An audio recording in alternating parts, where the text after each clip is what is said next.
We can start. Warmly welcome all of you. Very glad to see so many here.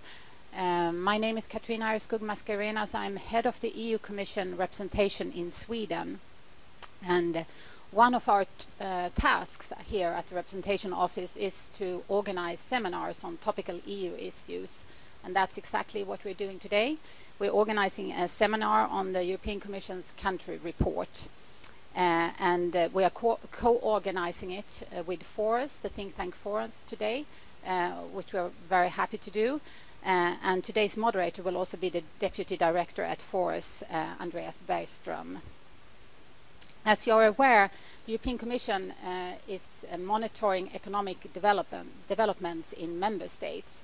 And in May, we are issuing policy recommendations. But before doing that, we are presenting a country report, which is the foundation of our recommendations.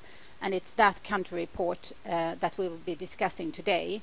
And the focus of the discussion will be on our concern regarding the Swedish economy when it comes to household indebtedness and the housing market.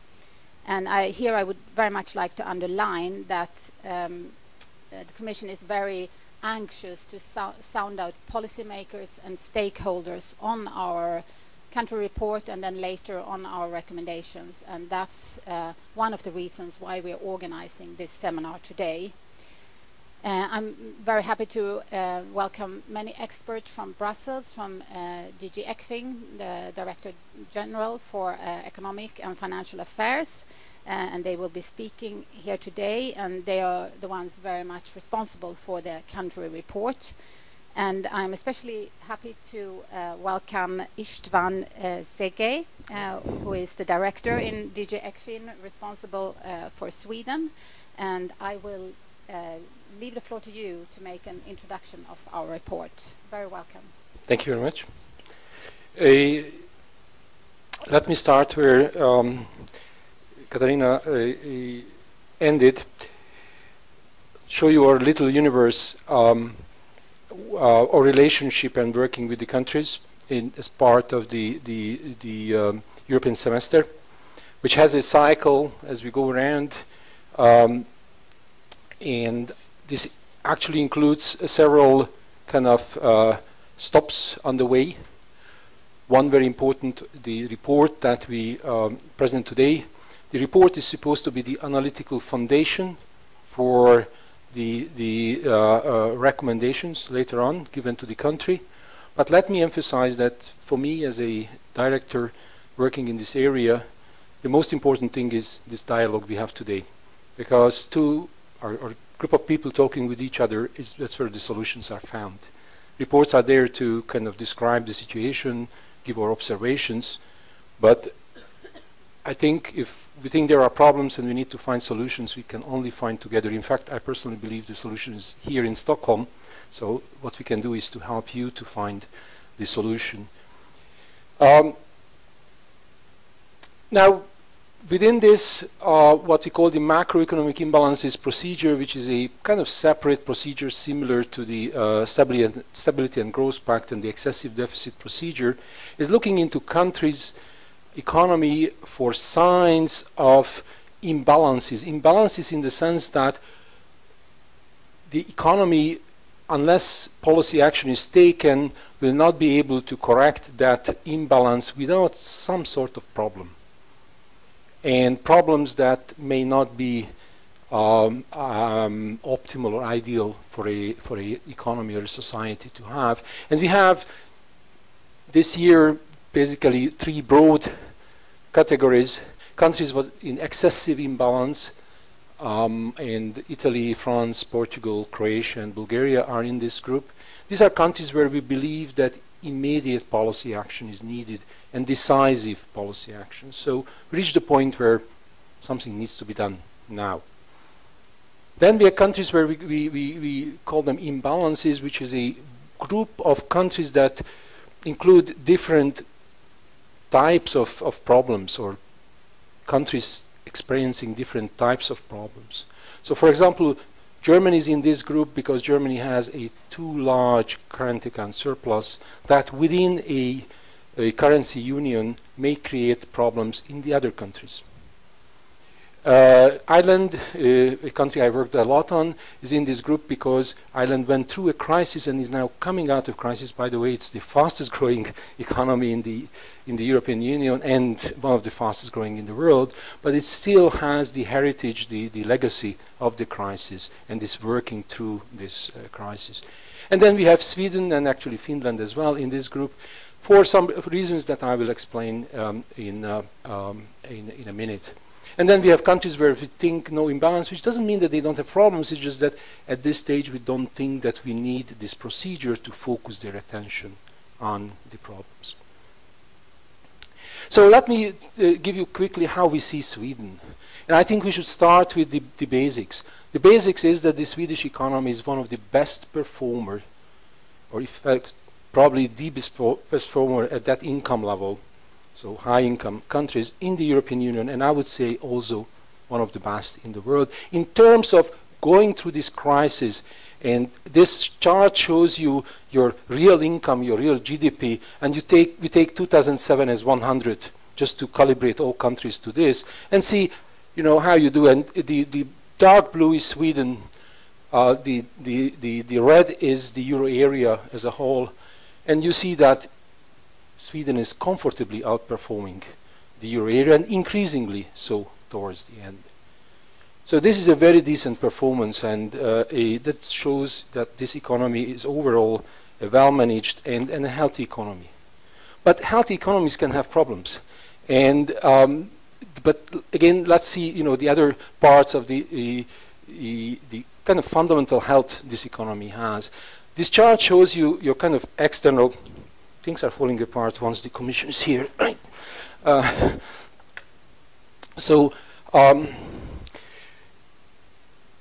This shows your current account or net lending, so also the capital account balance. And this basically shows that this country is a massive net saver in the world. So it exports capital to the rest of the world. And what is behind this is the blue bar, which is households. Swedish households are among the highest savers in the world. There are a few other countries with similar characteristics, but this gives the fundamental strength of the economy in terms of net position. But we will come to the point where I try to explain that strong net position or a good net position doesn't necessarily mean that you cannot have problems. And this is exactly the point that we'll try to arrive at.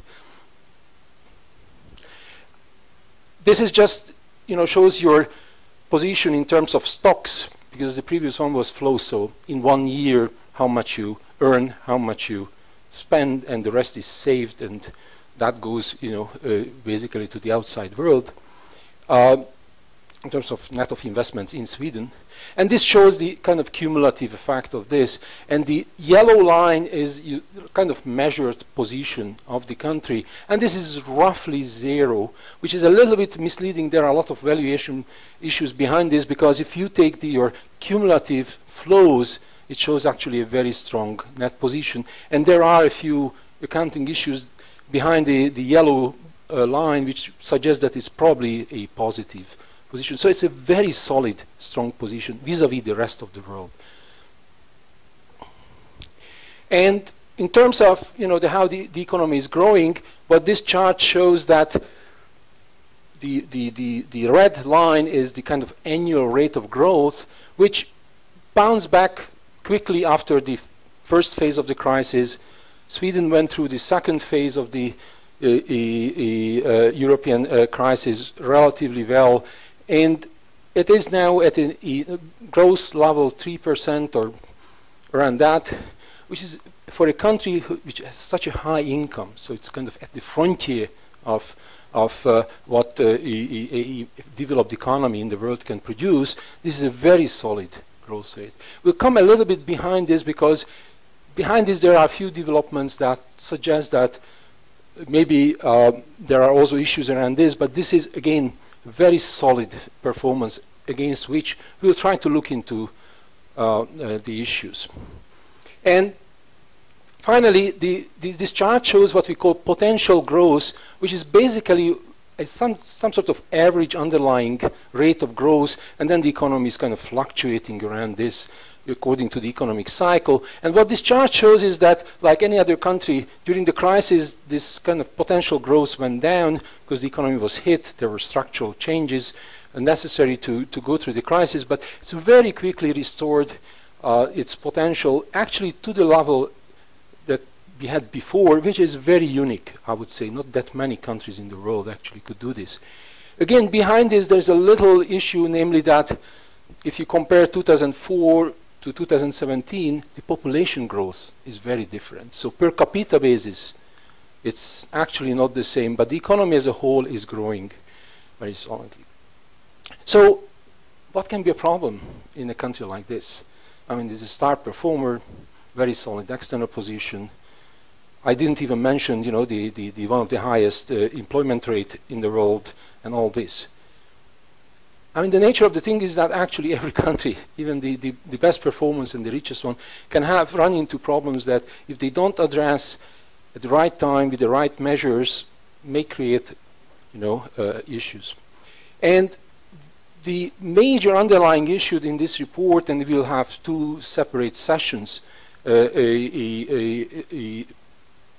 focusing on these issues, are the kind of what we call the holy trinity of house prices, financial sector, and private sector indebtedness. And this is actually, I was just about to say the two sides of the coins, but there is a third side of the coin, remember. And actually the most difficult is to keep a coin on the third side. But I think in this country I don't need to tell you that house prices increasing at a rapid pace, fed by credit mortgage from the banking sector, which actually allows people to pay those prices. And not surprisingly, the private sector has, and particularly households have very high mortgage debt, but also the corporate sector shows very high debt. Now, again, keep in mind that the external position is negative, is balanced or perhaps even positive for the country. So this is, in net terms, one player in the economy or one agent in the economy giving loan to another agent in the economy. So it seems like it's all inside Sweden, so as long as this economy works, this works. But these are only the net positions, and we'll see that actually in gross terms, the banking sector has a large funding from abroad, from market, then lends to households. And households actually invest a large part of their net wealth abroad and in equity, in pension funds and other instruments. So this kind of relationship between the financial sector, the household sector, the corporate sector, and the impact of that on house prices, or in general asset prices, is exactly the area where we see issues and problems, so much so that we think that Sweden is in a group of imbalances, which means that we would like you to focus on this problem and find solutions, and try to find solutions quick. So, are there other kind of issues underlying this kind of situation? One is your share in world trade. And what we see there is a relatively sizable cumulative loss of export market share in the world. And that's what you see on the left-hand side, and the red line is basically shows you that in the past, I would say 10 years, it's negative, so we are losing market share. Is this a problem? Well, it depends. And I think our research suggests that underlying this, there's this important structural change whereby Swedish companies are increasingly locating high value-added part of the production inside Sweden and the lower value-added part outside the country. So in terms of the value that is generated through world trade, Sweden is keeping a relatively stable position. So this in itself we don't see as a problem. It's more of a reflection of a structural change going on in Swedish corporations. There is, though, an important interaction of this with the recent developments in the labor market and population growth, which I think will deserve your attention, and I will get to this point. So let me just first, indicate this problem, flag this problem here. The other chart shows that, unfortunately, at this stage of the crisis, you happen to be kind of well positioned in countries that are doing bad. So you're well positioned in Finland to compete with others, but unfortunately the Finnish economy is not doing very well. You are somewhat less well positioned in the US economy is doing fine. So it is in a little bit of a bad luck situation at this stage. Hopefully this will turn around, and countries there where you are better positioned will, so this can kind of turn around like this. The problem is that you have practically no country which is doing fine and you are well positioned at this stage. But this may change over the cycle. So let's come to the two issues that I mentioned, private sector debt and house market prices. There will be separate sessions on this, so I'm just setting the scene here. What we see on the left-hand side is that what we think in the euro area as a kind of threshold where we start looking into and digging into this indicator is somewhere here, so 133%, and you are close to 200. So it's a very relatively high level. Now, we have to be careful because this is a very rich society with high savings. So by definition, you hold, in your households and corporates hold a large amount of wealth, and a large part of that you hold in financial wealth. So there's a need to lend this money to someone, put it into some sort of productive use. So naturally, financial intermediation in this country has a larger size than in countries where either the income level is lower or they are not as much as net savers as this country happens to be. Nevertheless, whenever this kind of positions are built up, the moment there is a disturbance in the system, something happens, there is a shock, or there is mismanagement of certain financial institutions, and happened in many countries, including in these countries back in the early 90s, then these cross positions require attention. So in itself, with this kind of characteristics that the Swedish economy has, is almost natural to happen, but it's like having a BMW, which is a perfectly good car, can drive even at 300 in some countries legally, in Nevada. But when you drive at 300, you better watch out, because a small mistake at that speed, even if your car is so perfect, can create problems. So it is a situation where I think attention is required. Now, the other major part of this is house prices, which I think is a topic everybody talks about in this town, if not for other reasons, because everybody is a house owner or will be or was. And I think what's special about Sweden is that Sweden is in the category where our models suggest that house prices are above what naturally an economy with this kind of characteristics on average would produce. And at the same time, from that basis, is increasing high. So it's in the northeast corner of this. This point is not mentioned here or shown here. This is Ireland, which has actually in 2014 higher growth, annual growth than Sweden, but from a very low basis. So the models suggest that with their income level, with their economic situation, house prices normally would be higher than where they are today. So they're catching up to what the models suggest as a kind of natural level to this. This is one important difference. The second important difference, which is not shown in chart, this is for 2014, that Sweden in 2015 moved further to the northeast. Ireland moved back here. Why? Because they took action. The central bank introduced a macroprudential measure, something that is discussed in country as well, but for some reason here it's not done. There it was done, and it was actually very successfully bringing down the rate with which house prices are catching up to a level which they think is more manageable. So, and remember, they are still catching up to the level that the model suggests would be their natural level. And this country is moving further away. Now, of course, models can be wrong.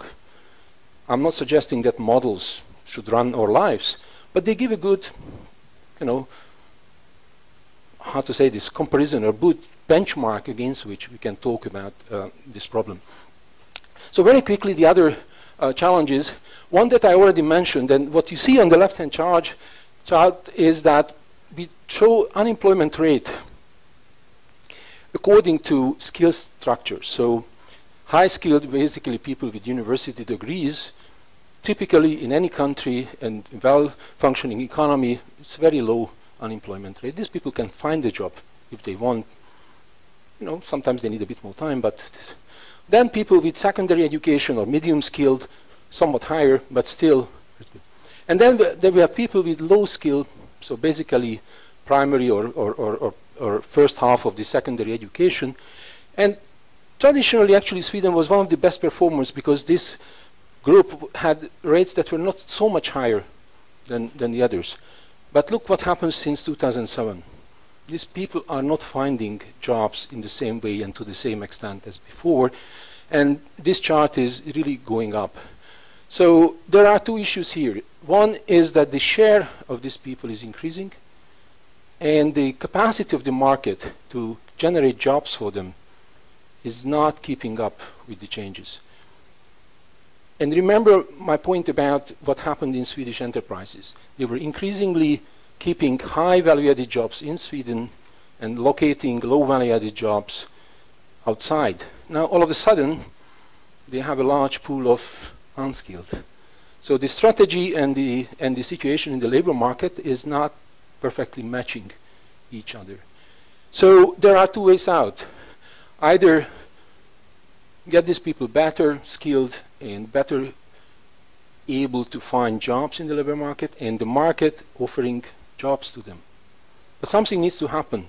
And the important thing here is that underlying this, there is a deterioration in a kind of educational outcome in the sense of measured skills. This is the PISA score for mathematics, but we could show other PISA scores. And Sweden was traditionally among the best performers, very much in line with the strategy of the country to have high value-added jobs and keep the kind of sophisticated part of the production chain in the country. But over time, in about 10 years, it's actually fell below many countries. And this is, for example, Poland, you see, and this is Sweden. And even Italy, which has problems in the education system, is taking over. So, and this is Denmark here, which is also kind of somewhat deteriorated, but look at this. Now, with this, and the strategy in the corporate sector, over time, there will be a problem to be addressed, for sure. And let me mention that I didn't put on this chart, for example, South Korea. Why? Because then they will be somewhere on the roof. The accumulation of human capital in Southeast Asia during the crisis, I mean this period that in Europe was a crisis, was just not, you know, on the same scale as in Europe, in some or many countries. And this is also another warning that, you know, comparing ourselves only to each other in Europe may not be the right comparison in certain aspects. So very quickly, two more kind of challenges that are shown in the report.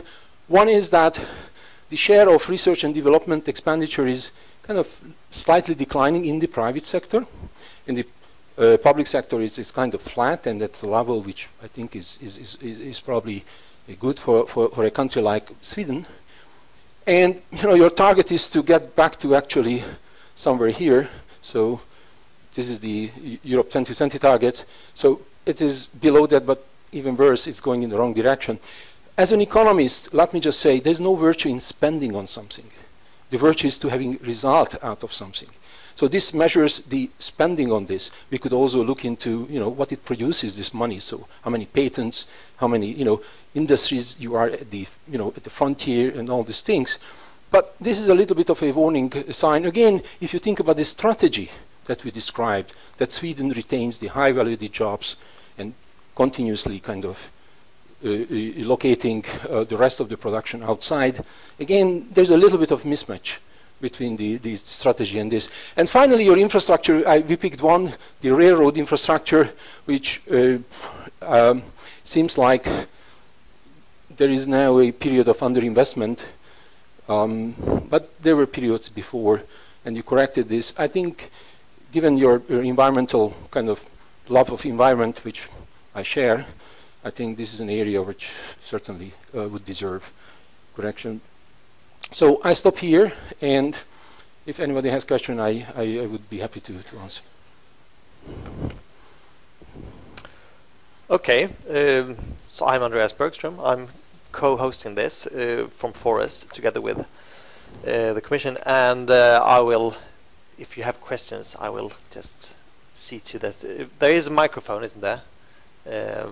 Yeah, someone is coming with a microphone.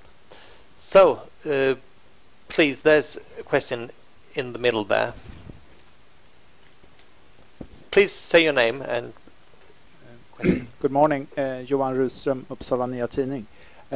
I'd like you to repeat, in 2015, Ireland, you say they were taking measures, but I didn't get, what did they do?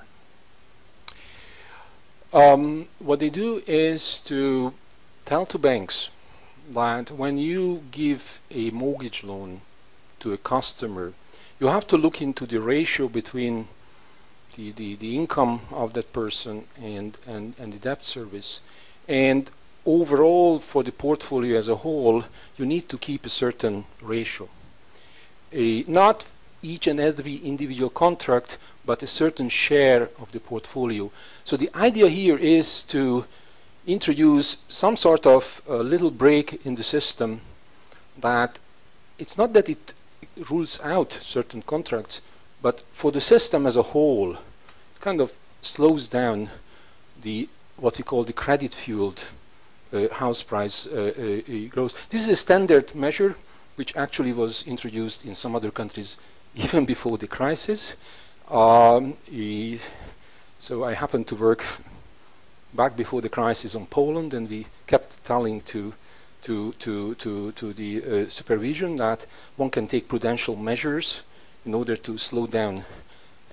In Poland at that point, in fact, they even had foreign exchange denominated loans, which actually happened in some other countries in the euro area as well, particularly Austria.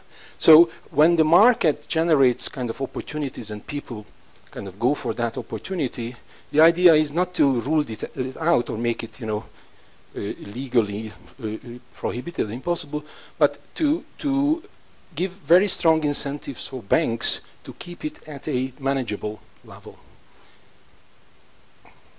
More questions, please. We have some time, so don't be shy. There's someone, the other half. Thank you. Andreas Bergström, Swedish Securities Dealers Association. Just exactly on that topic, I've been applying for loans as a private individual in Sweden for the last 10 years. And every time I step into a bank, they do check, okay, is this 5 to 6 times your yearly income? And can you handle an interest rate of 7%? How much equity are you putting in? So, I mean, even if you would put that from the Swedish FSA as some sort of rule or a thing like that, then you're just concretizing what has already been done from the banks, because that's sort of their business model. But I had a very interesting talk with Robert Schiller, who won the Nobel Prize a couple of years ago when I was in Davos last winter. And we discussed the Swedish housing market quite extensively, and looking at sort of the tax issues which we have with lock-in effects of older people who are sitting on larger houses. We're looking at the lack of the rental alternative, not from the perspective of that there are no rental apartments. There's not even the choice of having a rental apartment and leaving the market in that way, right? And looking also at the generational shift in the capital structure of individuals, I mean, if I go and buy the apartment of my parents, I will have to borrow much, much more money than they're currently indebted. So, I mean, there is also some sort of structural issues and also some natural issues here, which we're looking at. And I believe that if you take that on an aggregate level, yes, we have an increase in debt growth, but also if you're looking at your numbers there, it sort of the growth has stopped a bit in the levels of debt. And I actually believe that the banks are doing quite an okay job, and the question is, why should we intervene in their business model? That's something for their stockholders to do, right? And is there a question there? Yeah, the question is sort of... It's actually a question, and it is a question. I'm happy to answer it. In the whole, I mean, is this really a problem? So 80% of Swedes own their own home. Yes. In Switzerland, it's 12. Yes. Yes. I understand they don't have a bubble in Switzerland. Yes. Yes. Let me come to this point. First of all, let me tell you that, you know, I was the mission chief for Ireland for 3 years during the program, and I got Ireland into my portfolio back in, actually the decision was made June 2010 and legally September 16. And you know that when I went to that and when we looked into this, and I actually kind of lived through the period before the crisis in Europe, countries that went through even bigger bubbles. So, for example, countries not that far from here in the Baltics, if you look into, you know, what happened to their housing markets. Let me give you a few kind of reflections, okay? First, Ireland was a country where they had a full convention of markets self-regulation. You know, these are responsible people. Their money is at stake, by the way, you know, they are the equity holders. So you can trust that they will take care of their own money. They will not do things that hurt their own, you know, shareholding in the company. So owners will make sure that management actually is controlling this risk. And there is a kind of calculated risk taking, which is the very foundation of financial business. No risk, no pain, no gain. True. But then if you look into what happened since then and how much it costed to societies in some of the countries, I think we come to a more nuanced position on this. Yes, of course, business people are there to run business. Government is not there to run business. But society has a vested interest in making sure that something doesn't go wrong, and wrong to the extent that society will have to pay for it. So I think you need to have a bit of a balance here, and very well trained, very experienced individuals can be carried away. And the nature of actually bubbles and markets that go through bubble is that individuals, business people, individually or even collectively are carried away. And that's exactly why you have regulation. That's exactly why you need sometimes intervention from the society as a whole, or in the name of the society by, for example, the regulatory agencies. I agree with you that any intervention, any regulation has its downside as well. It's not free. It's cost. There is a cost to business and to individuals. And after all, why should someone tell me that I shouldn't take out a mortgage loan? It's my life. But the problem is that there was a big check sent to the taxpayer in some of these countries. Taxpayers that never ever asked whether you want to do this or not. So you need to keep a balance between the two, and you have to make sure that you avoid the disruption that any such correction causes. And I'm not at all suggesting that, you know, modern economies can actually, you know, develop without kind of ups and downs or even crisis. In fact, there are some theories which suggest that the crisis has an important function. It weeds out the weak. You know, if you are Hayekian, then that would be your way of argument. But I think in a society like this one, where there is so much value around, you know, not hurting each other and having a bit of, you know, social cohesion, I'm not sure that I would go with your argument to the extent that you suggest. But to be very technical, on your point, our take on this is that overall the situation is not something that, otherwise you would have said, excessive imbalance. But there are pockets where the situation is different, where you have households, young households, that have debt relative to their income very, very high. Equity in their homes, very, very low. So if equity meaning the difference between the value of the house and the loan on the house. And what happened in Ireland when the crisis hit them? There was a large part of households that were in negative equity. That is, you had more loan on your apartment than the value of that apartment was. Now, the interesting situation about negative equity is that once you are in negative equity, the incentive structure changes tremendously. At some point, they say, why should I pay back 500,000 for an apartment which now only worth 300? And by the way, one of my other countries, Romania, there is a law in parliament that wants to retroactively redefine a loan, saying that if there's negative equity in the loan, you can just close off the loan by giving back the collateral, and then you are discharged. Of course, this is a political move. Of course, there's a lot of problem with doing this retroactively.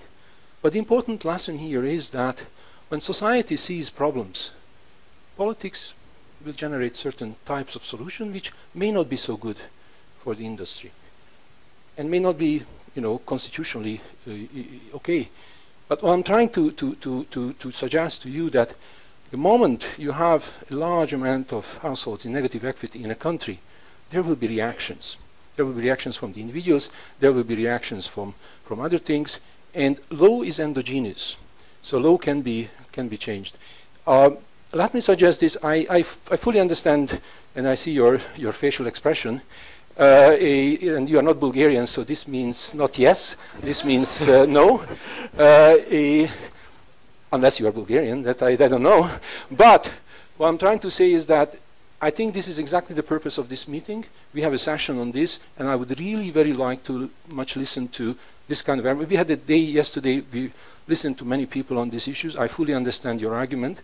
But my humble take on this is as someone who have seen actually a relatively large number of other countries going through similar situations, that it's better to be ahead of the curve than behind the curve. And it's better to think about the unthinkable than be surprised by the unthinkable. Yeah, one short question and answer. Sure, Per. I think you need the microphone first.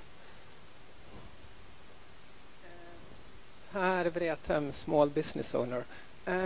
Just one question about the imbalances group. You had Netherlands there as well.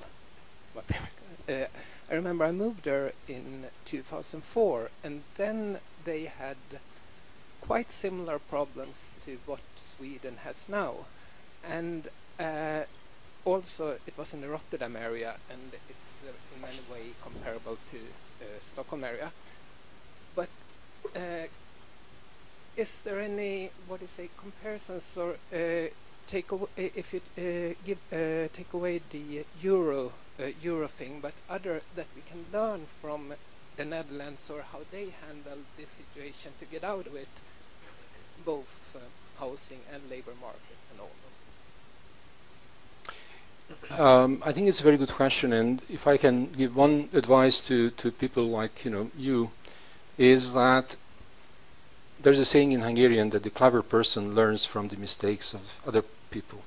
It's easier said than done, and there's also a value in making your own mistakes and learning from your own mistakes. But what I'm trying to say is that there's a lot of experience out there with this kind of situations. And there are actually countries that are going through this for other reasons in another phase of the crisis and taking measures. Now, I'm not suggesting that one measure that works in another country is necessarily the good measure in Sweden. The best measure is that works here, and that only you can know. Our message is that you need to think about a solution. You need to think about finding something that in this country, given your business culture, given your fundamentals of this economy, given the characteristics, social values, all this works. The only thing that I keep saying, and let me repeat it once more, try to be a little bit open-minded here, and some of your assumptions maybe you have to shake a little bit, because the point here is that in some of these situations things change, and even things that you think may not change may change. So it's better to look into this situation, and there are countries that went through similar situation, so you can kind of learn your lessons from there, partly what happened, how behavior changed, how reactions by the different players in the game changed, and also what sort of solutions worked or didn't work, and for what reason they worked or didn't work. And then I think you are better positioned to find your own answers. Perfect timing. With that, I thank Istvan Szekely. And we will now move on to two panels. So we'll first have a presentation and panel on household indebtedness. And then at 11, we'll have a short coffee break, 15 minutes. And then after that, we'll have a second session on the housing market. So, for the first session, I welcome Patrick de Souza, Deputy Head of Unit at ECFIN. And after that, there will be a panel, and I will present them after Patrick's presentation. So, please, Patrick, approximately 10 minutes. Thank you. Good morning, everybody. It's a pleasure for me to be here in Stockholm. First time and perfect weather, so I think the starting conditions are very good. And we already had basically the overall layout of the country report. Let me now shortly zoom in a little bit into one important chapter, the private sector indebtedness, and the main findings of the report, which I think, given the history of country reports which the Commission put forward for Sweden, are not really new findings, but I think we just want to capture, as Istvan already laid out, the dimension and the pockets of risk that we see here. So where do we stand at the current juncture? I mean, private sector debt, including corporations and private households, is almost at 200%. And in the country report, you will find reasons why we think that corporate debt at the current juncture is not a major concern, but our focus is more on private household debt. And what we see here, and that is what you see on the left-hand chart, is that if you compare the relative growth of Sweden since 1999 to some peers in the European Union, you see that there is a constant, almost linear increase since 1999. The only country which is a little bit higher here is Finland. And even Finland, as we have mentioned before, has or is perceived by the Commission as having an imbalance. So this growth, and the growth which is faster than the rest of the EU, is one important element. So what is behind, or what are the key characteristics of household debt in Sweden? Istvan was already referring to the Holy Trinity, or the triangle. And I think what you see here on the left-hand chart is, it is in particular linked to credit to households coming from the banks, which is partially financed by deposits, but to a large extent depending on market funding. Market funding in the form of covered bonds, which plays an important role in the Swedish economy for the banking system. And banks issue these bonds to foreign investors, but also hold it as assets among themselves, which of course results in an interlinkages between, in particular, the major players in the financial sector. The debt ratios for new borrowers in the housing areas are relatively high. They're above 350% of disposable income. Overall, including other non-mortgage loans, the level is at 175 and 87% of GDP. A large amount of those loans is not subject to amortization. I come to that in a minute. Also, we have a high share of variable interest rates, which expose these loans to a risk in case of changes in the underlying rate. And going back to the financing side, if you rely on market funding on the one hand to use the money to lend out to mortgages, you might also have a mismatch of maturities, which is another pocket of risk which you might want to look at in the financial sector. Now, the factors behind, and I think questions already which were raised to Istvan indicate there is a mixture of some structural elements which are coming from the housing market, because what is also fueling, or there is a relationship between, on the one hand, the house prices, and my colleague Norbert will capture that in the next panel, and indebtedness. So if you have house prices increasing, you need higher loans to finance a purchase. That is one reason. You have a favorable monetary environment with a low interest rate, which makes it easier to basically take on loans. And if you don't have to pay back the principal, or only a small amount of the principal, lower interest rates means lower expenditure on interest payments, which allow you, with a fixed amount of income, to take on larger debts. So that's one important driver. The amortization is one aspect here, but I understand there is a law in front of the parliament which might change that. And the house prices I already mentioned. And what you see on the right-hand side, I think it is also important to put forward, is that the gross disposable income, the real gross disposable income, is increasing.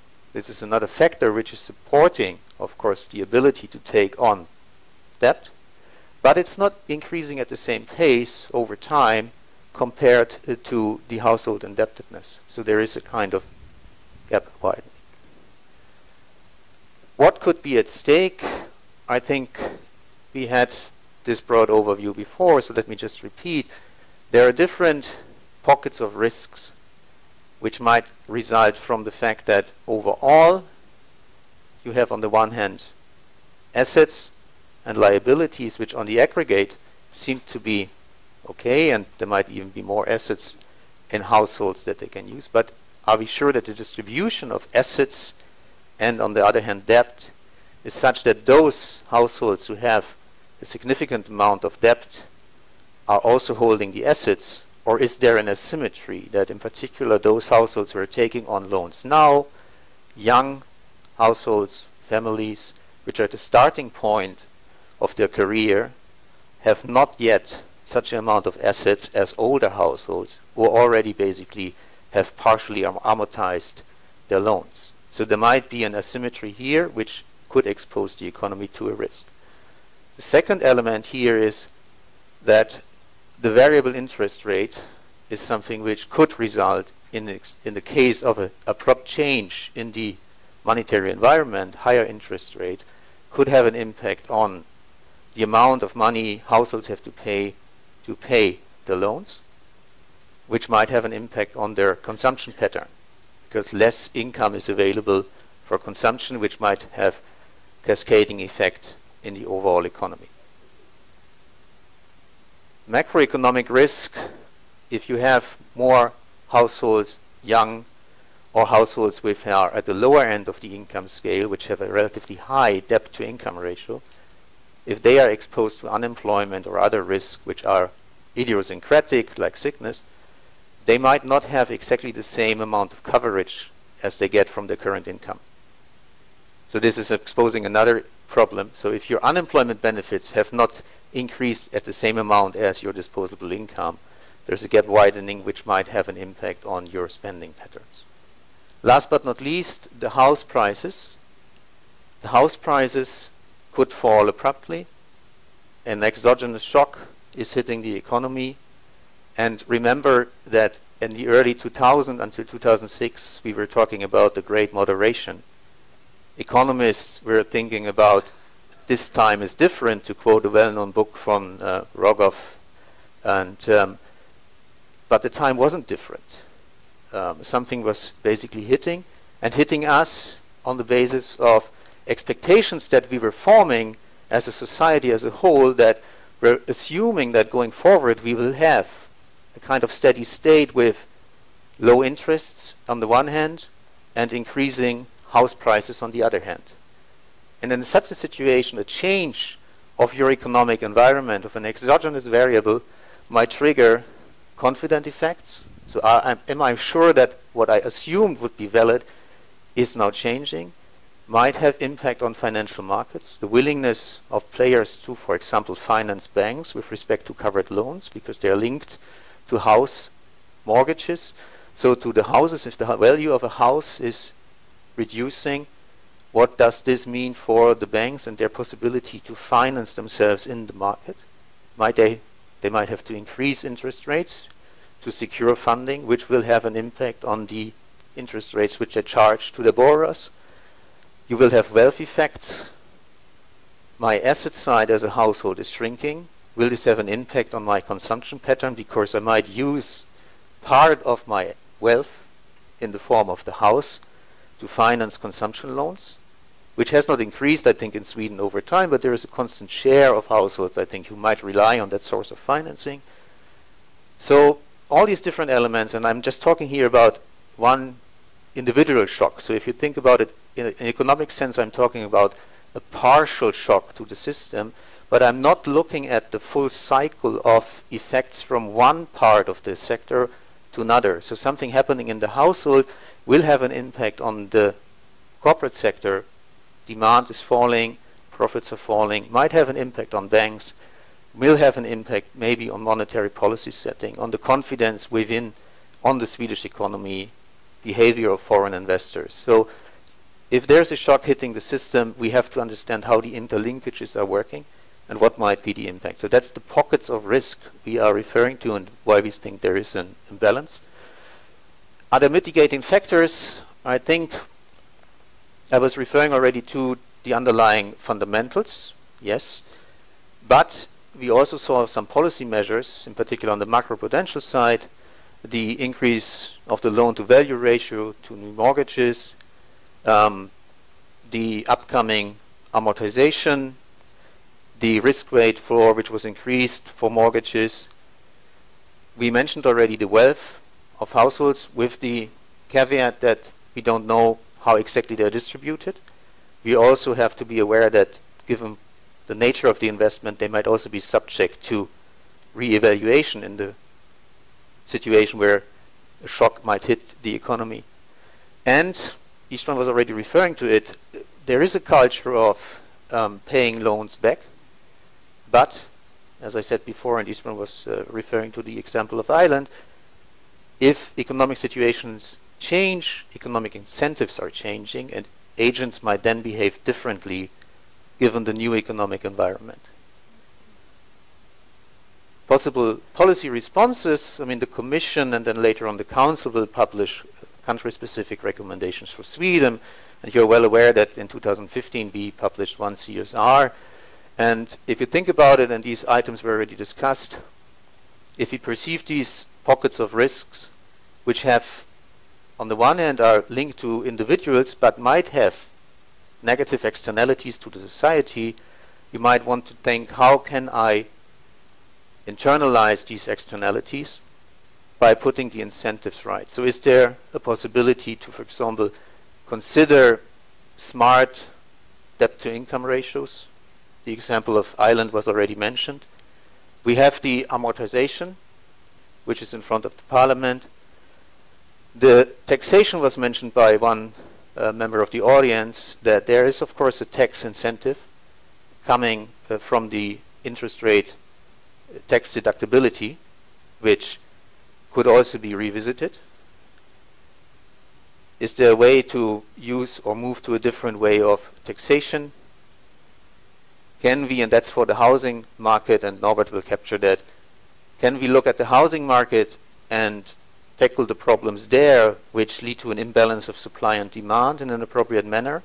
Although building houses might take time, so this is probably more something for the medium to long run, but something we also, I think, have captured in last year's CSRs, if you think about the rental market, the elements which were mentioned before.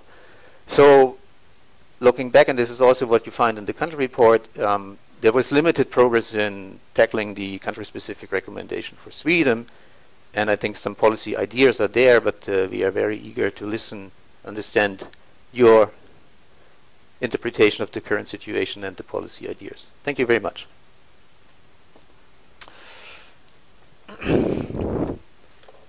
Thank you very much.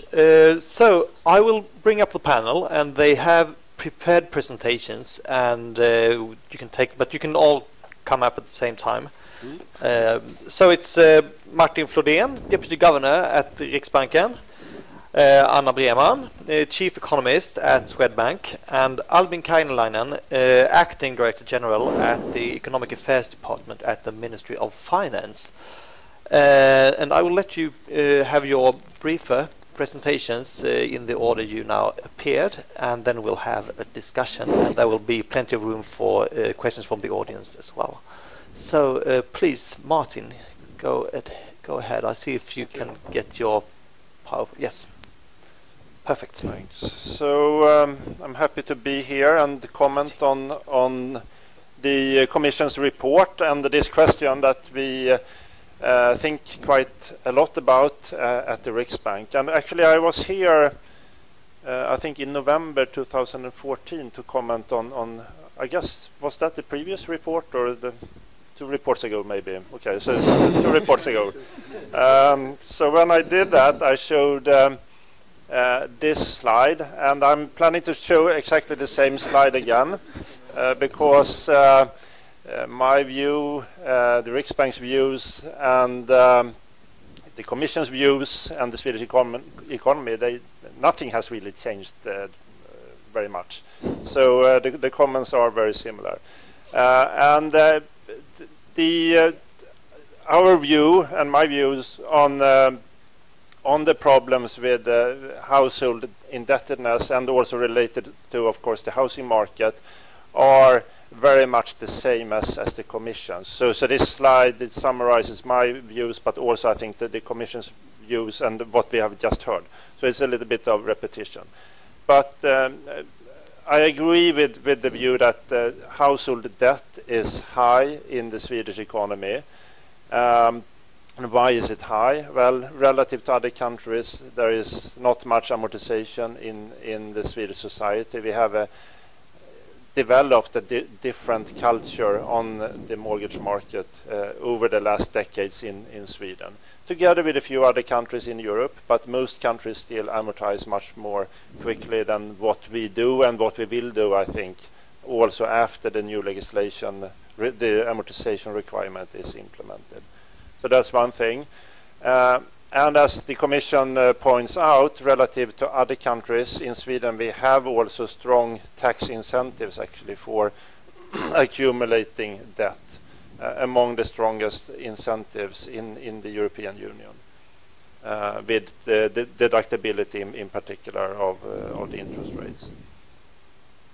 When it comes to the housing market, as everyone knows, prices are rising rapidly. They have done so for many years, and basically throughout the crisis and also before the crisis. Another problem is the system with rent control. So we have an inefficient usage of the housing stock that we have. And after the crisis that we had in the early 1990s, construction has been very low. Partly that could be explained by that we had high construction before that crisis, and we had a large stock of housing. But given the development that we've seen for more than 2 decades now, that argument for sure does not apply anymore, as you all know. There is some shortage of housing supply, and construction cannot remain as low as it has been. It has increased a little bit the last few years, so it's now much higher than it was for some years. But by historical standards and relative to other countries, construction is still not particularly high. And when it comes to the mortgage markets, one thing that has developed in Sweden also over the last decades, together with some other countries, the market is very much dominated by adjustable rate mortgages. So in that sense, households, they have a lot of debt, but they also are very much affected by interest rate changes in the short term.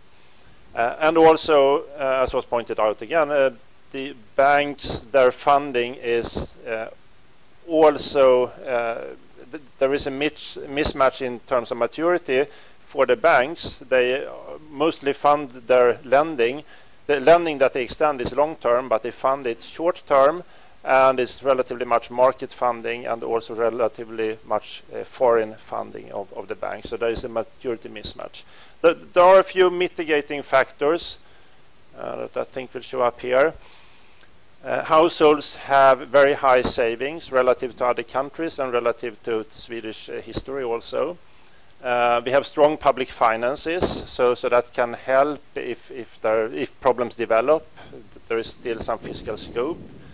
We have a current account surplus, so broadly speaking, the debt that is accumulated is domestic. It's not that we rely on foreigners. That we have or have had low construction is also to some extent a mitigating factor if problems develop. Because as you saw in one of the graphs, I don't know if it was Istvan or Patrick that showed it, when there is a crisis, often construction falls rather dramatically. And we saw that in the 1990s crisis, and that contributes to an even stronger fall in GDP, etc. And we've seen that in Sweden in the 90s, Ireland and Spain had very high construction before the crisis, and that contributed to the crisis when it happened. We don't really see that high construction levels in Sweden now. But the problem, what are the fundamental problems then that could contribute to a crisis? Well, even if households have high savings, their balance sheets are too large or unnecessarily large, and that typically contributes to problems when there is a crisis. There is the maturity mismatch problem also, etc. I want to comment now on a few of these points, and it's really two additional points that I want to make. One is about the contribution of the Riksbank and low interest rates to these developments. The other is about high household savings, and actually I have some data there to show about the distribution of assets and debt. But let me start with the Riksbank's role, and this is, I think, an important graph that I like to show.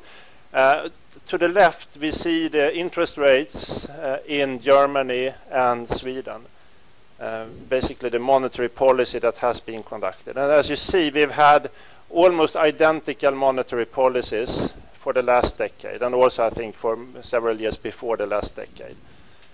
Also, we've had similar business cycle developments. The German economy has grown roughly to the same extent as the Swedish economy. Unemployment has fallen more rapidly in Germany than in Sweden.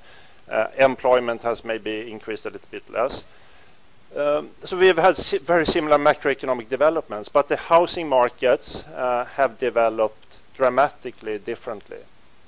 So here we have the real house price development according to the Bank for International Settlements. Of course, there are different data here, etc. But roughly speaking, this shows the development. In Germany, prices have increased by a few percent over the last decade. In Sweden, they almost doubled. So I'm not saying that monetary policy didn't contribute, but I'm trying to say that low interest rates, it's not the full story. Low interest rates may be combined with some other structural features or problems on the housing market and on the mortgage markets. That's what's generating the rapid increases in house prices in Sweden. And then the question is, what are the measures that you want to use to mitigate or resolve those problems? My answer is that it's not about monetary policy. You cannot really conduct a totally different monetary policy to avoid the developments that we see in Sweden. Another factor behind the low interest rates is, of course, also that we have a global trend for the real interest rates, the underlying long-term interest rates that have fallen very much over the last decades, and monetary policy cannot really do anything about that. So low interest rates, that's a fact, I think, and then the problems must be addressed from the supply side on the housing market and from the functioning of the mortgage markets. So that's what I'm trying to say with this slide. I will also show now some data from, actually it's from a research paper that I'm working on together with some colleagues. So it's not a Riksbank publication. It's based on household data in Sweden from 2001 to 2007. So it's a little bit older data. But here we look at, so look at the blue bars and the red bars, and ignore the green bars, they are not so interesting. And we see here the blue bars, that's debt to income levels in different income deciles among homeowners only. And as you see, mostly it's the high income people that have high debt. And that's something that we have observed in other studies for Sweden before. But then the interesting thing here is about who holds the assets. And here we show liquid assets. So that's, we define that as all financial assets except pension assets. So it includes the risky assets like stock, etc. And we see that it's mostly actually the low-income people that have assets. If you look at the mean. If you look at the median, you see also that the median is very different from the mean, indicating that most households don't really have a lot of liquid assets. They have a very skewed distribution of the assets, and it's a few households that hold most of the liquid assets. And actually, maybe this picture is a little bit surprising, but if you look at the data in another way, look at different age groups instead, and again look at the blue and the red, what you see is that it's basically the old people that hold the liquid assets. And they also, that explains why it's the low income people, because they don't have that much income after they stop working, etc. So the picture is actually exactly what you would expect. We have a very skewed distribution of the assets. It's mostly the retirees that hold assets. It's mostly the working age groups that borrow a lot. So it's a clear picture that it's not the same households that hold the debt and the assets. Not surprising, but I think it's good to see it in the data at least. So that was my final slide. Okay, so we'll move on. We'll have a discussion later, but we'll move on to Anna. And you don't have a presentation, do you? No. So please, just go ahead. Thank you. Well, first I'd like to thank the Commission. It was an excellent report. Very much enjoyed reading it. I'd like to address two issues. The first one, is household debt really an issue? And the second one is what should be done about it. In terms of the first one, I'd like to say that I do share the Commission's concern that high household debt is posing an ongoing risk to macroeconomic stability in Sweden. But to see what should really be done about it, I'd like to discuss some of the characteristics of this household debt. I'm very much grateful for your presentation because it helps me right now.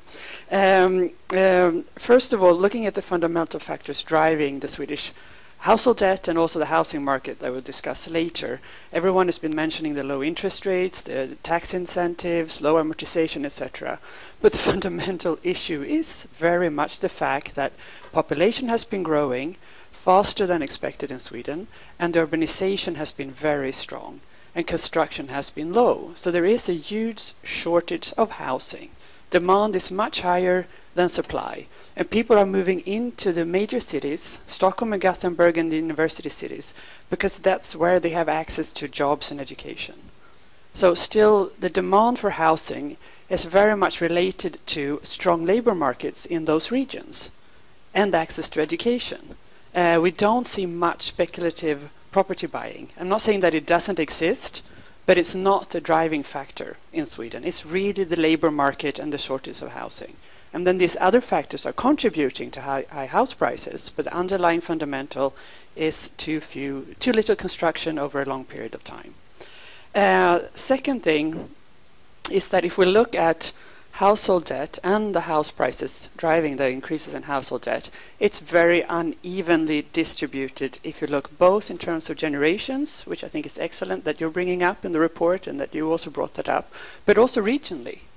Swedbank has a housing affordability index that compares house price development with households' purchasing power taking into account disposable income, interest rates, amortization, even energy costs. And if you look at Sweden as a whole, the affordability among households are still very good. The margins are still very good, even with rising house prices. But there are really two areas where this is not the case anymore. And that is for Stockholm city centre, or Stockholm town and Gothenburg town. And their household prices have been increasing much quicker than what fundamentals would suggest. But if you look at Sweden as a whole, households still have good margins. Second, which has already been brought up so nicely, so I don't have to stress that, it's also a generational issue. The people who are the most indebted are the younger generations, which is completely natural. It should be like that. But given the first and second time buyers are concentrating and moving into Stockholm and Gothenburg, that's where you have the major risk. It's younger households in the bigger regions. My third point is also what the Commission brought up, which is there is a mismatch in terms of maturities on the mortgages. So maturities are very long. It's another way of saying that amortization rates are very low. And at the same time, households have, to a large extent, variable interest rates on their mortgages. And of course, this creates a large risk. The amortization requirements are coming. It's very likely they will actually be implemented in June. The banks have already started to implement it. We see that in the data, so that is getting corrected. The variable rate mortgages is maybe one of the key concerns to look at right now, and that's a little bit more tricky to address. How could that be done? If you look from the perspective of the households, having had this decrease in interest rates over the past 10, 20 years, it's very hard to argue that households should start having longer, they should both have fixed rate mortgages, and they should be with longer maturities. But how could that happen? Well, and there are different ways, but one key issue right now is actually the Riksbank. The Riksbank is currently buying government bonds. It's going to be 200 billion krona soon. The ECB is buying covered bonds, corporate bonds soon, government bonds, asset-backed securities, and the Riksbank is only buying government bonds. If the Riksbank seems to have argued that they don't want to buy covered bonds because of the risk with household debt and high house prices. But if the Riksbank is really concerned about financial stability, why not buy covered bonds with longer maturities, thereby reducing the yields and giving people incentives to get fixed mortgages with longer maturities? The Riksbank could decide to buy covered bonds that only have maturities with 5 years or so longer. That would reduce the yields, and that would induce households to take more fixed rate mortgages. So that's one way of dealing with that. I'm certain that the Riksbank, well, I shouldn't say certain, but I think given the ECB current program, there is a possibility that the Riksbank might extend their QE program beyond June this year. So to summarize it, if you look at the risks related to household debt, it's really unevenly regionally distributed, concentrated among younger households, and the key fundamental issue is the lack of housing and the fact that households have variable rate mortgages with far too long maturities in terms of low amortization rates. What should then be done about it? Well, I mentioned the covered bond issue. The other issue, just one more thing I'd like to raise about that. If construction is an issue, which we know it is, we're going to have a population increase in Sweden that will be high in the next few years, growing from 10 million people to 12 million people, and there's already a huge shortage of housing. The National Board, let's see if I can remember, Boverket in English, it's National Board for Planning and Building and Regulation. They say that we need to construct 700,000 new homes in the coming years to meet the demand. And if you look at aggregate debt of households, you can maybe stop house prices from increasing, but if you construct 700,000 new homes, household debt is very likely to increase. Right now it's 60% in Sweden that's owner-occupied, the rest is rental. In Stockholm it's 70%.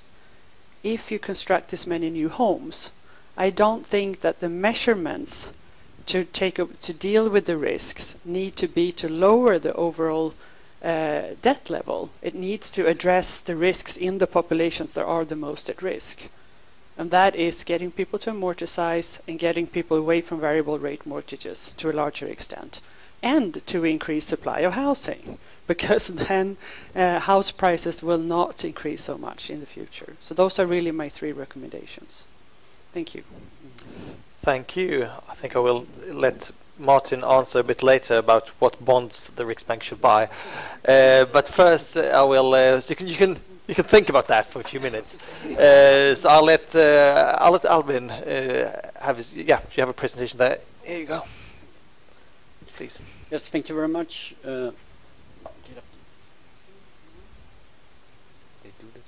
So, does it work now? Yep. Thank you very much for the invitation, and I'm also the Swedish delegate in the committee in Brussels that usually discusses these reports, so I very much welcome that I get to do this also in more broad daylight home in Stockholm, and it's very nice that the Commission is moving in a direction that's more openness and more of discussion in the home countries to keep ownership of reforms that has to stay in countries. So I very much welcome that. I'm a civil servant, so I might be a bit boring, and I will not say anything about recurrent property taxation and those more of exciting things that you have to wait maybe to the next seminar where you probably have someone from the political level here. But I have a few comments, and I agree with a lot of what Anna and Martin has said before, so I think I can say that I sum up here. I say that I think there is a quite broad agreement on that there are risks connected to household debt in Sweden, that more measures are needed, probably, would some say, but I would say the consensus is more measures needed, that everybody wants a smooth landing of indebtedness, but what we don't really have broad agreement on is the size of the risks. A lot of what Martin and Anna talked about is connected to the balance sheet. How does the balance sheet look, and other issues? Which reforms should be prioritized? Sometimes the Riksbank talk about a big bang of reforms being made all at the same time. The FSA and the government has been more of a gradual approach. And which pace should these reform measures take? Should we implement one measure and see the results, then move on to the other, or should we do a lot of things in the same time? So, a few issues that should be noted in the discussion. A substantial part of the increase is driven by real factors, some of which Martin and Anna and Patrick has talked about, and I mentioned a few others. And one thing that I think is important is Sweden is not Ireland, Spain or US. I will get back to that. And except for the thing that Anna is talking about, that debt is probably going to increase. If you do a lot of new housing investment, it's hard to see that the debt level will decrease in the same time. And we also have the issue of that we have very strong economic growth. And it's very difficult to see in this environment with exceptionally low interest rate from the central bank and very strong GDP growth, how can mortgages not keep rising?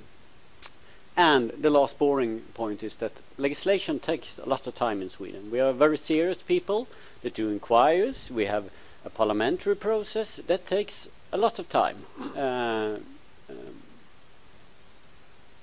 Yes. The FSA did an interesting study a couple of years ago that tried to lock in which factors have influenced the increase in debt. And they tried to look at some of these real factors have changed. And one thing is that we have seen over time a high share of owner-occupied housing, especially through that when they sold out rented apartments to the occupants. Then you get a shift in debt. You also had lower taxation on housing. That's also going to influence debt. And you had a steady move to lower interest rate as the Riksbank established the inflation target, which also influenced the level of debt. So they say that they choose the middle scenario there and say that they could explain roughly around 75% of the increase. But as you can see in their assessment, there's a wide band of how these factors, how big can they be? And this means we know very little. We at the Ministry of Finance and others have spent a lot of time trying to say, okay, how much of a valuation is there of house prices in Sweden? It's a very, very difficult question to answer. So I mean, the Commission does nice work in the report as always, and have their statistical measures as we always look at, but it's very difficult to say on what is the level of overvaluation. That there probably is an overvaluation. We are quite sure of it, but it's very difficult to say how large it is. And when it comes to the comparison, why I say we are not Spain and Ireland, it's something that I think Martin also talked about. This figure shows the contribution to GDP growth from housing investment. And as you can see, the Ireland and Spain boosted up their economies through a large construction. The economy was driven to a large extent by housing construction, especially in Spain. Not so much in Ireland, maybe. And Sweden has had, we have had quite low construction. That's a problem in the long run, as the second session will discuss. But in the sense of risks connected to housing indebtedness, it's a good thing, since the risks of corrections are smaller. The risks of sitting there with large new whole areas of new built apartment that no one wants to buy is small. But in the long run, of course, this is not sustainable. And compared to the US, one issue that's been worrying in a lot of countries and been an issue raised also in Sweden is if households use their homes as money machines. That as prices increase, they increase their mortgages and use this for consumption. There is a very scarce data on to which extent is this a problem. I would say that we need to find out more on this. The only thing I have found on this is that there are surveys that they ask the population, okay, have you done this or not? And what we see is you don't see an increase, at least. It's very hard to say, are these levels a problem? I wouldn't say that we can be sure about the levels from a survey, but I haven't still not seen any who has with any confidence shown that we have a problem in Sweden, that households are using their homes as money machines to buy travels and so on. And as I said, Sweden had very strong growth in 2015. Is looking into have very strong growth also in 2016. So we are in an environment where it's going to be difficult to not keep house pricing from rising. And you have to be aware of that, and it's not uncomplicated to try to implement measures that will stop house prices from increasing in short term. Yes, thank you. Yeah. Thank you. So I will actually get the discussion started with a very short question. Does Sweden have a housing bubble? Easy to answer. Anyone who dares to? No one even dares to try. Anna. Yes. I'm concerned about Stockholm and Gothenburg. I'm not concerned about Sweden as a country. Of course, if house prices started to fall in Stockholm and Gothenburg, it's likely that you might see a fall spreading throughout the rest of the country. But if you compare it to fundamentals, it's really Stockholm and Gothenburg where you have valuations that seem to be far not far beyond. It's just from 1 or 2 years back that it's starting to increase more than what fundamentals would suggest is reasonable. But I'm concerned about Stockholm and Gothenburg, yes. So, I mean, if we did have an adjustment of, say, like, I think in the 90s we had an adjustment of maybe 30% or maybe more in Stockholm. Who would be actually, I mean, who would suffer from this? A lot of people, most people actually, bought their apartments like 5 years ago or 10 years ago, and I mean, for them, it's still they still won a lot. But would it be a big problem? Would it be a problem for a small slice of the population? Can we have some sort of measurement of the problems here? But again, I mean, Yeah. I really think the issue is the younger generation, and Yeah. that's why I think it's really good the Commission brought that up and that you also show that margin, because it is very much first and second time homeowners who have the highest, are the most leveraged right now, and they are the most vulnerable, of course, if prices fall. The older generation has a large amount of wealth in their houses already. Yeah. We've seen. We were discussing interest rates, and of course, Martin tells us that this is not the main problem. But interest rates are low nominally. Also, compared to income increases, we have large income increase we have for a long time, which means that compared to what you can see that you will earn in the future, you can lend a lot and not be very worried. We have discussed different possible regulations to increase amortization and so on. But generally, if you have really low interest rates, doesn't it usually pop up? The problem pops up somewhere. It's like squeezing a balloon. If you like squeeze it somewhere, it pops up somewhere else. If we try to stop people lending for buying the houses, will it be a construction bubble instead, or some other bubble instead, because there are still low interest rates?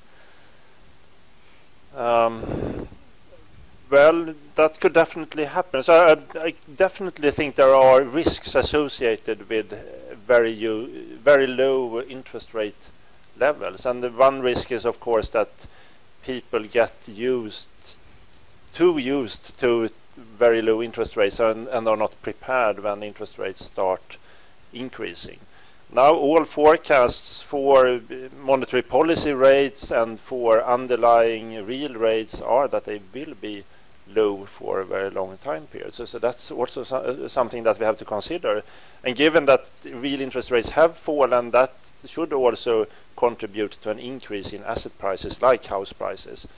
But those forecasts and market prices, etc., they are extremely uncertain as predictors of future interest rates. So we have to have, I think, markets and structures that are robust to different developments. And one thing, as Anna mentioned, is about the adjustable rate mortgages.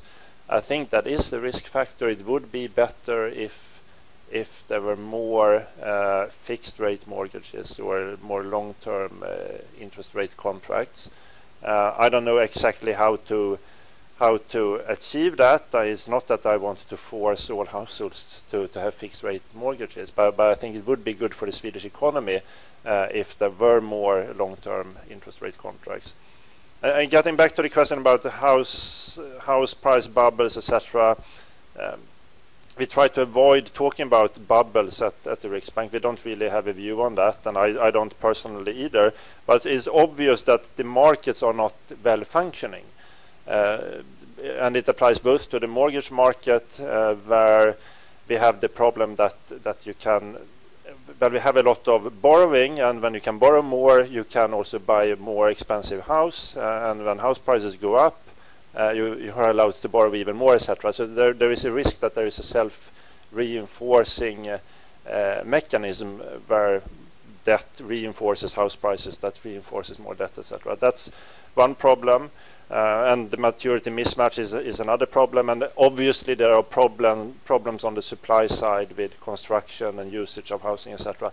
Given that there are so many problems on the markets, we should not trust that the market pricing sends the correct signals. And we should not be surprised either if the structure on the market changes, or if the macroeconomic changes for some other reasons, if there are price corrections. But going from there to saying that there is a bubble now, is there or is there not, I don't know. But clearly I see risks with the developments, both when it comes to the pricing and to the indebtedness. Mm-hmm. Anyone else who wants to comment on this? Albin, please. Yeah, I can also comment on the use of the word bubble. I also try to avoid that word. I think it gives a picture of something very severe. Of course, all other are worried about house price, but I think you could see a correction on 20% in house price without it being a bubble. A bubble implies something else, something bigger, something.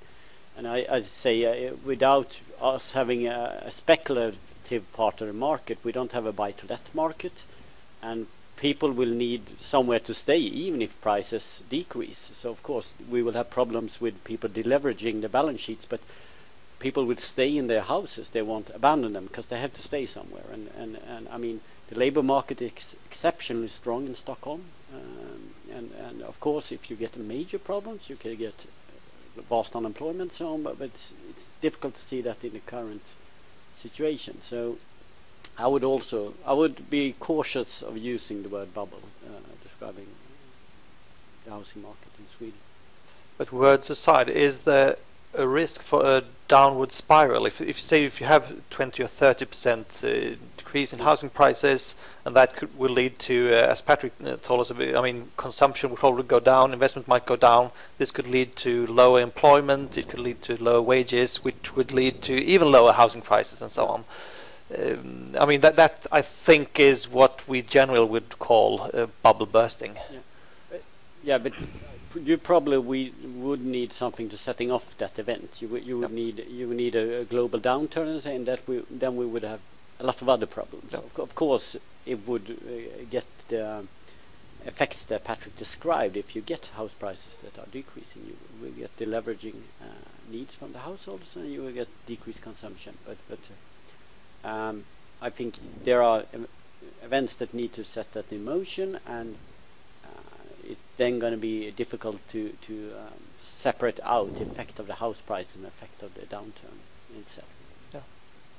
Patrick, please. I think I don't need to repeat what Albin just said, because it also reflects what I came forward in my presentation. I mean, on the housing bubble, I think Norbert will get back to that in more detail in his presentation. And Istvan showed the chart where I think our position is that we look at overvaluation, which doesn't mean there is a bubble, right? But there is a possibility for a correction which can be significant.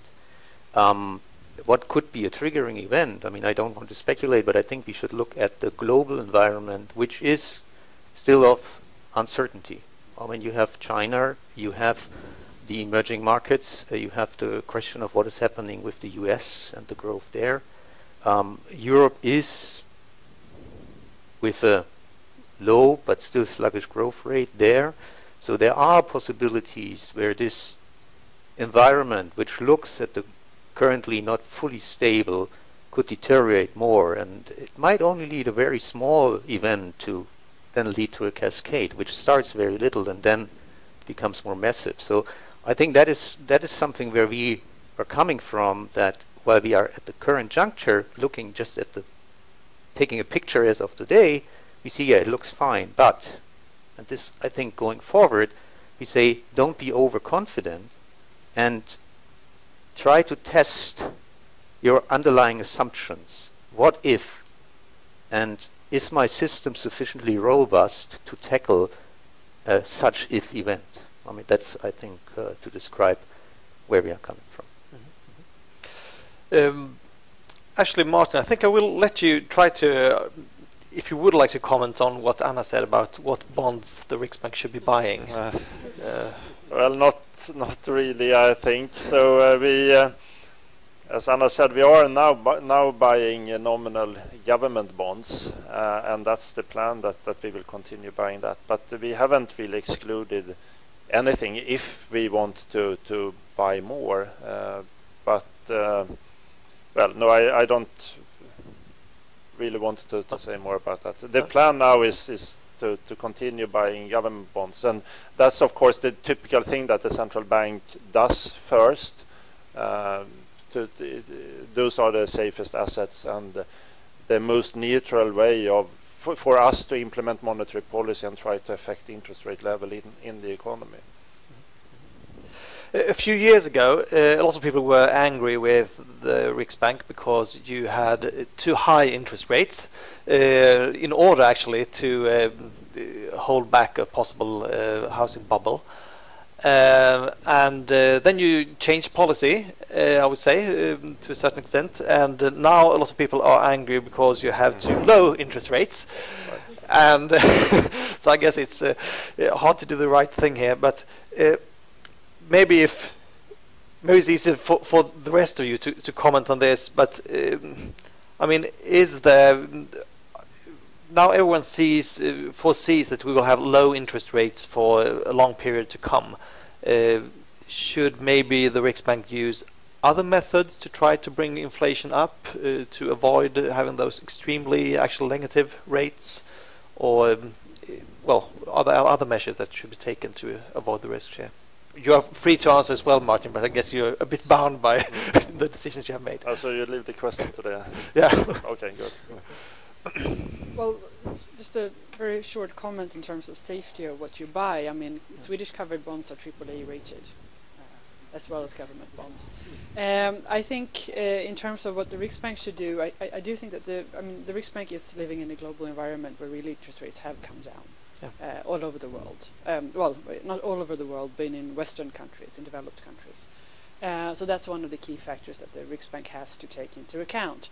Then you can discuss whether it should be negative or other measures, and we saw that the Federal Reserve, the Bank of England, they stopped above zero, and they did quantitative easing instead, and they bought both government bonds and covered bonds, or mortgage-backed securities in the US. And that's partly why I mentioned it, because if you're really concerned about getting inflation up, you have to look at what is the most efficient transmission mechanism. And buying covered bonds, I can see the concerns with household debt, but if you buy covered bonds with longer maturities, that might be more efficient rather than having negative rates, which the banks are not getting normal depositors to pay negative rates. So the transmission mechanism is working less well, which also Martin has said in some speeches. So that's one issue. The other issue is actually if the central bank has already done this, it maybe should be more on the political side in terms of doing things that would bring. It's not the government's job to bring up inflation, but if you still look at the efficiency in different measurements right now, actually having more constructing more homes, which is needed, will boost growth, and that could also induce inflation to go up. And that's probably more effective in terms of boosting inflation rather than having negative rates in this environment. So, I mean, I think we should see economic policy more in terms of both monetary and fiscal policy right now, because there is actually a lower bound for interest rates. And I think the ECB made that quite clear last week when they said that we can't go much further. I mean, I do think that, Sweden could definitely go much further. The banking system is different compared to the EU. But there is definitely some negative lower bound for interest rates, and then other areas have to take over if you need more stimulus to the economy. But isn't the fiscal policy options a bit restrained as well? I mean, the whole idea of the Swedish, our financial system, our government financial system is that we should have surpluses in good times, and we should spend the money in bad times, and it's definitely good times now, so it's probably time for a surplus now. So isn't it hard for the fiscal policy to compensate here? Yes, it's difficult because after the financial crisis we have the deepest recession since the 1930s in the global economy. Sweden, it wasn't a domestic crisis, it was a foreign crisis that hit Sweden quite severely. Right now, if you look at the output gaps, they are closing in Sweden. And I do think you could say that we should definitely not have expansionary fiscal policy if you look at discretionary measures. But if you look at investments that would improve potential growth in the longer run, such as infrastructure, educational investments, I think it's very hard to argue that you should not be doing that, because otherwise growth will very quickly fall back to lower levels. And I'm much more concerned about growth falling back to low levels right now than it's staying at a too high level. Yeah. So in that sense, I think you can justify fiscal policy that does help potential growth to be higher in the long run. Okay, that would open for things like a golden rule or a separate investment budget and so on. Potentially, you might have to do it like that. Yes. Yeah. A whole new discussion that we won't go more into here. Or maybe the Ministry of Finance could like it. No. The Ministry of Finance hates golden rules and investment budgets. I know that. But maybe Albin or Patrick would like to comment on other ways to bring inflation up instead of having negative interest rates.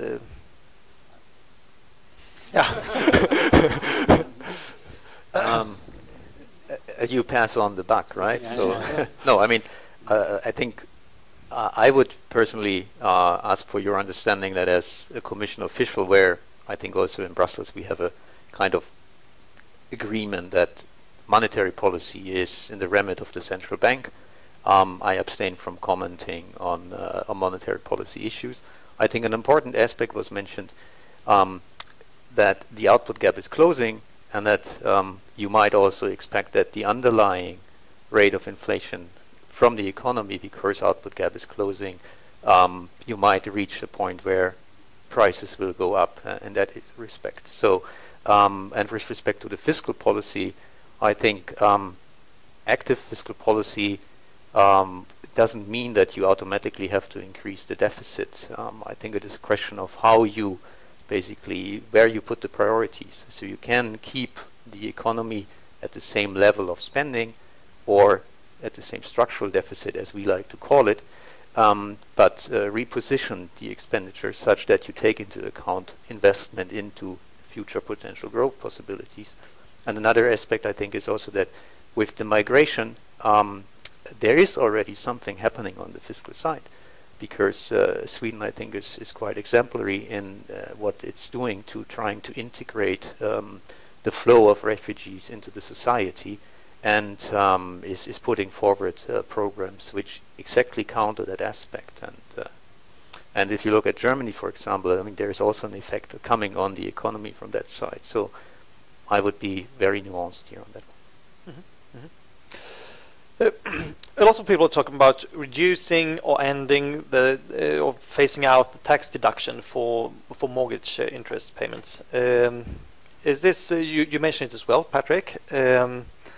And is this a good idea? And we could compare this to increasing the property taxation, which, I mean, the property taxation did get a cap in 2006-07, must have been. So it's been capped since then. Are there pros and cons of those two measurements?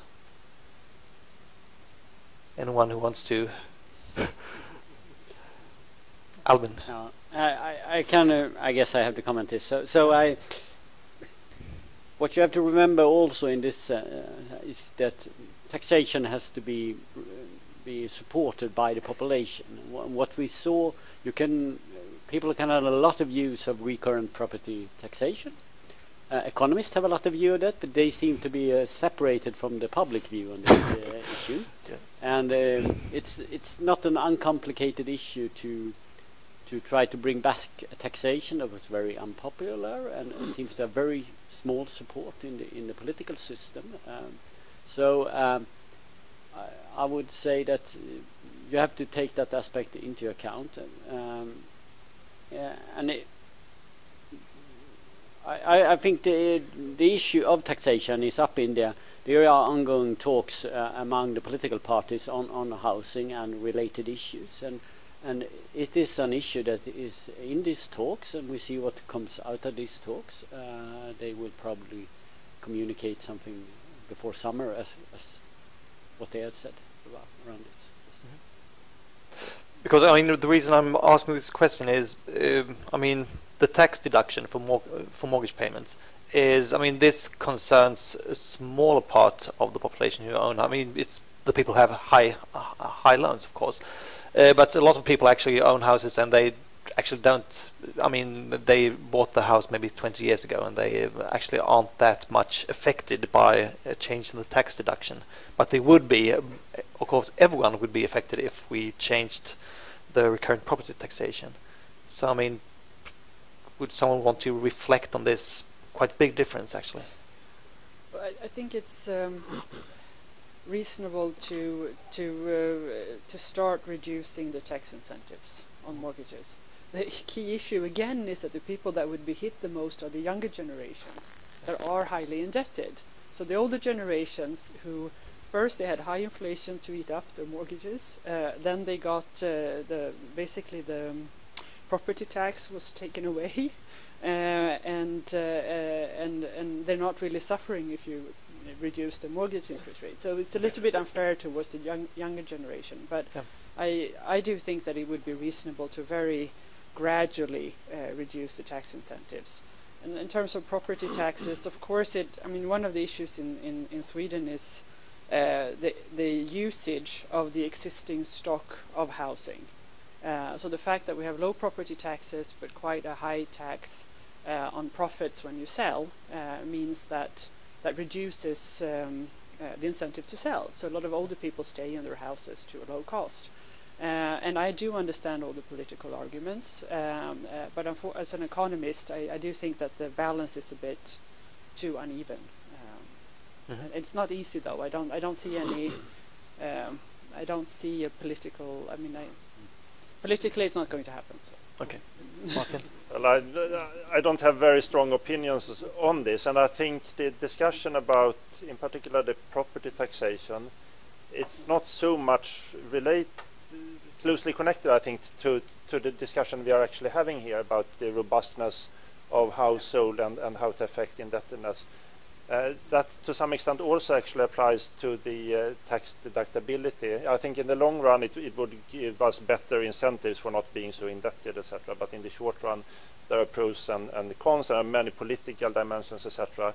What one can say is exactly what Anna said, that maybe by reducing deductibility or increasing property taxes, you get scope for improving the housing market in some other way, by, for example, removing some obstacles to mobility, etc. But when it comes to policy measures, I think an easier and more effective policy measure that we should work with, and that has been discussed and is being discussed in Sweden, is the debt-to-income restriction. At least as quickly as possible, giving a clear mandate for the Finansinspektionen and FSA to work with that instrument if they think it's necessary, to have the legal grounds and the clear mandate for them to be able to use it. And I think the debt-to-income restriction would be more effective than the loan-to-value restriction that we have now. The loan-to-value restriction, I think, has been useful and it has helped a little bit. But the problem is that it puts it's a restriction on how much you can borrow against the value of the house. So when house prices go up, you can borrow more, and then you can borrow more and buy more expensive houses, etc. So we're into this vicious circle of just more debt leading to higher prices, leading to higher debt, etc.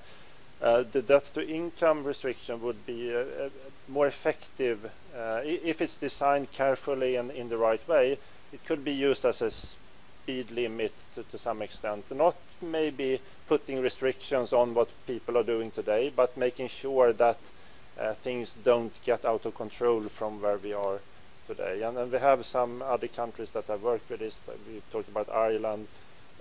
Bank of England have implemented something similar in the UK, etc. So it's not untested, and evaluations, I haven't really seen any careful evaluations, but what I've heard is at least that there don't appear to be any major problems associated with those instruments, and it has been at least a little bit effective. That's my impression, but if someone from the Commission wants to talk more about this, I would be happy to hear about it, because I think that's the really relevant policy measure that should and is being discussed in the Swedish economy now.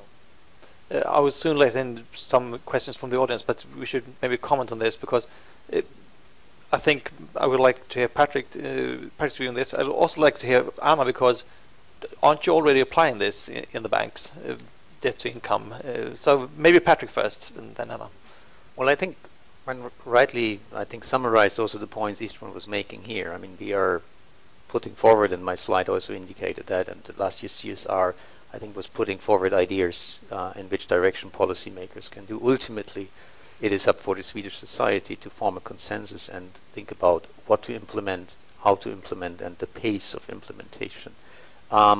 I think the Irish example Istvan was mentioning, and he can correct me if I represent it in the wrong way, was basically introduced when Ireland came out after the crisis and the program, and house prices in Dublin were increasing from a very low point, as was shown in the chart, quite tremendously. And they put forward this kind of combination of allowing banks still to contract high debt-to-income loans to particular households, but that the aggregate for the bank should basically have a cap on how much the percentage of your loan portfolio is basically going into these debt-to-income above a particular threshold. And it seems that despite very strong growth, the highest growth in the EU in 2015, house prices in Dublin were basically flattening. The increase was not double-digit, and it was not as big as you would expect it coming from the economic side, the real growth of the economy. So I think there are examples which need to be calibrated to the needs of the Swedish economy. I mean, the regional disparity across the country. I mean, that's something I think where what the Commission can do, and what we do, is we can talk to colleagues which are working on other countries and try to understand, have there been similar problems, how have they coped with the issue, but then also we need to understand what are the differences between the countries, so that we do not think that one size fits all. I think that is a major problem here, that we think we have a master solution. I mean, we don't. I think we have ideas which at the end need to be reflected in a domestic discussion to ensure the ownership and the appropriateness of the measure. Yeah. Anna, aren't you already doing this? Well, the banks do look at debt-to-income ratios when they grant loans. I think the Commission point that there needs to be flexibility in that sort of system is the key. In particular in areas like Stockholm, where house prices are high, young people are moving in because they're getting jobs here. They might have studied in Luleå or in Lund, and then they get their first position in Stockholm. There's nowhere to rent, so they probably have to buy. Their income is not yet that high, but they have a very good prospect of having higher income. If you have a high education in Sweden, unemployment is virtually non-existing. So those people need to be able to move in. So you have to, first of all, not put the debt-to-income ratio at the too restrictive level, like 4 times debt-to-income, disposable income has been discussed. There are a lot of people that would not, I mean, that would really crash the Stockholm house market very efficiently. 6 times debt-to-income ratio, then you're getting closer to where people are actually buying today. So you probably have to start somewhere around there and then allow for some flexibility, just to allow banks to make a good judgment of also expected income of certain households. So I think that sort of proposal is very good. Should we have 1 or 2 questions from the audience? Please keep it brief and state your name. We have microphones out there. Anyone who wants to have the first question, please, Pai. You have a microphone behind you. Thank you. This is something between a statement and a question, but I'll try to phrase it as a question. Lots of factors have been mentioned, but when people compare the housing crisis in the US to the one in Europe, it's often mentioned that in the US the borrower can sort of get away from their loans in many states. The banks have no recourse to the borrower's income or assets. So they can send in their keys to the house and say, bank, the house is yours, you can keep it, and I don't have any debt anymore. In Sweden, that's not the case. In most of Europe, it's typically not the case. It's the same thing in Spain, for instance, that you cannot do that trick. And in the Swedish crisis in the 1990s, people were expecting a household crisis, household not being able to pay their debts. And it never happened, because the households knew that sort of, I cannot get away from the debt anyway, so I have to cut down on everything else. So, and that can create the macroeconomic crisis. But what also happened was that the banks did voluntary debt restructurings, if you like. Meaning, for practical purposes, that if the customer had a 10% rate of interest on the loan, they lowered it to 5%. Because that was in the best interest of the bank and the borrower. And so if we come to this, and I think the Swedish banks did the same in the Baltics a couple of years ago when they had these kinds of problems. So my first point is, sort of if we run into another crisis, that mechanism could prove to be important. And there are accounting rules coming that could complicate this, and that should be looked at, because it would really help if we can have those kinds of voluntary agreements between borrower and lender. Because all the risk is with the borrower right now. The banks will not really be hurt by a household crisis, because there will not be any losses, significant losses, coming from the household sector, I think. Yeah.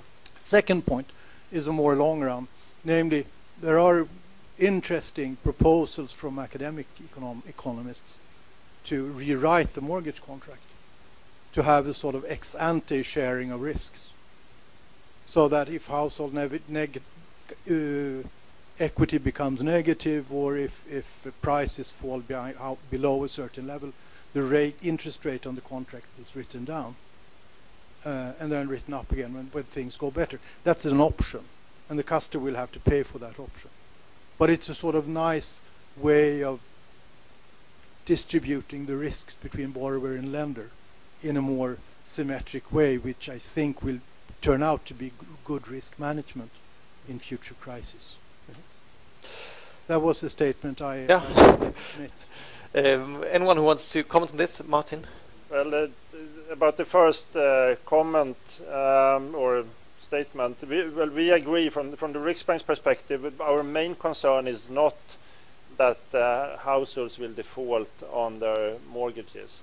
We think that the first thing that would happen, and which would be very problematic for the economy, is that households, they still try to repay the mortgages and they have to pay more. If, for example, they are not prepared for higher interest rates when interest rates start increasing, what can they do then? Well, some of them have a lot of savings. They save a lot, so they could draw down a little bit on saving. But for a typical household, they would have to cut down on consumption. And if all households do this at the same time, to a large extent, of course there will be a recession in the Swedish economy. And that's a major concern. And that could lead to excess volatility in the Swedish economy. Maybe the major financial instability risk that is connected to that is not that households will default, but the economy will perform very poorly, and that actually firms will start defaulting. So that is maybe a larger instability concern, actually. But of course, if that starts happening and we really get into a recession, also households could start defaulting. It's not obvious that they will never default in the Swedish economy. I'm not so confident about that, but that's not the major concern that we have. Actually, we are running out of time here. Anyone who had some super short? No? So that means there will be plenty of time for discussion now, because you will be able to discuss with each other, which is very good. So we'll have 15 minutes coffee break, and we'll gather here again at 15:15. Thank you very much. Thank you. Going into the meeting this afternoon with Istvan. Yeah, I see you then.